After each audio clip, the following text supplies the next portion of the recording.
शादमान का लाइव में हाजिर आपके सामने है जी। शादमान डूब चुका पूरा का पूरा।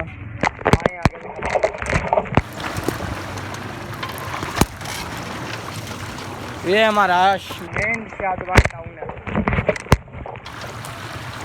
जो कि इस वक्त 1.5 से 2 फीट पानी के।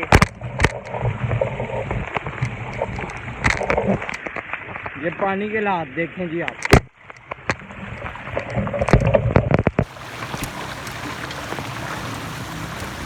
सुबह की मानंद इस वक्त पानी काफ़ी ज़्यादा हो चुका है और पानी बढ़ रहा है।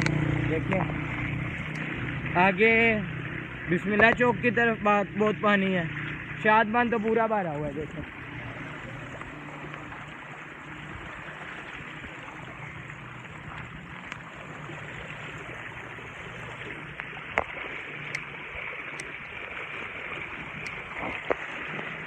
पानी देखने।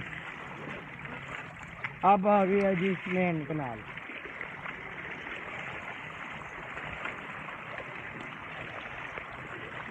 गाड़ी देखें, गाड़ी बंद हो गई है।